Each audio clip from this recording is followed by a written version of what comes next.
Hi friends, నమస్తే అందరికీ. This is Madhavi Narasimha. Welcome to my channel.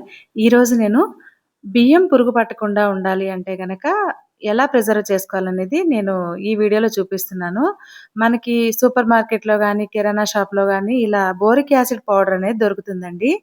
ఆ పౌడర్ వచ్చేసి మనకి నార్మల్‌గా పిండిలానే ఉంటుందనమాట. ఈ పిండిని మనం ఈ బియ్యం ఏవైతే ఉన్నాయో వాటిలో కలిపేసి ఒక డ్రమ్ములో నిల్వ చేసుకుంటే గనక బియ్యానికి పురుగులనేవి పట్టవండి. బియ్యానికి పురుగులు పట్టిన తర్వాత ఏం చేయాలో ఆలోచించే కంటే, ముందే ఇలా మనం కలిపేసి పెట్టుకున్నాం అనుకోండి, వాటికనేది అసలు పురుగులు పట్టవు. నేను ఇంటి దగ్గర నుంచి మాకు పంట బియ్యం అనేది అక్కడ మిల్లు దగ్గర ఆడించి తీసుకొస్తాము. వాటిలో ఎప్పుడు కూడా ఇలా బోరిక్ యాసిడ్ పౌడర్ కలిపేసి పెడతామండి. ఇట్లా మేము ఎప్పటినుంచో ఆల్మోస్ట్ 10 ఇయర్స్ నుంచి నేను ఈ బోరిక్ యాసిడ్ పౌడర్ అనేది వాడుతున్నానండి. మనం పప్పులు గానీ, పెసరపప్పు, మినపప్పు, కందిపప్పు ఇలాంటివన్నీ కూడా ఊరు నుంచే తెచ్చుకుంటాము. తెచ్చినప్పుడు ఈ బోరిక్ యాసిడ్ పౌడర్ అనేది ఈ రైసు ఆల్మోస్ట్ 30-40 కేజెస్ ఉంటాయి.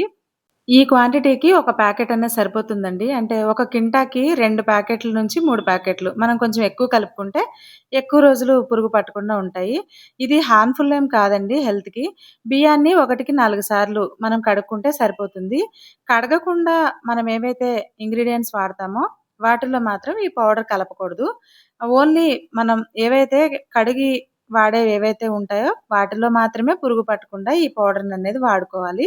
వీటన్నిటిని మనం బాగా కలిసేలాగా పౌడర్‌ని కలుపుకొని ఒక డ్రమ్ములో నిల్వ చేసుకోవడమే. నేను ఆల్రెడీ డ్రమ్ములో మేము రెగ్యులర్‌గా తినే రైస్ ఉంటాయి కదా! ఆ రైస్ అనేది కలిపేసి పెట్టేసాను. ఎవరికైనా యూజ్ అవుతుందని ఇప్పుడు రేషన్ రైస్‌కి కలుపుతున్నాననమాట ఈ పౌడర్‌ని.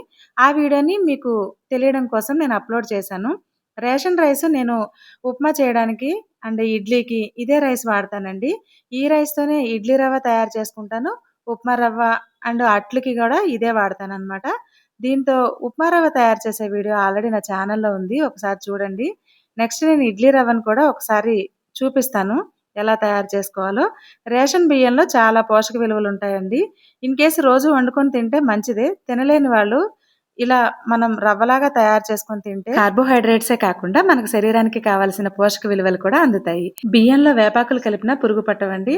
లేదు అంటే ఇంకొక ప్రాసెస్ కూడా ఉంటుంది. కొద్దిగా సాల్టు, పసుపు, లవంగాలు ఇవన్నీ ఏసి చిన్న మూట కట్టి బియ్యంలో ఉంచినా కూడా పురుగు పట్టవండి. కానీ నేనెప్పుడూ ఇలానే ఫాలో అవుతానండి. మీకు కూడా నచ్చితే ట్రై చేయండి. ఈ వీడియో గనక నచ్చితే చిన్న లైక్ చేయండి. అండ్ ఇలాంటి మరిన్ని వీడియోస్ కోసం నా ఛానెల్‌ని ఫాలో అవ్వండి. Thank you for watching.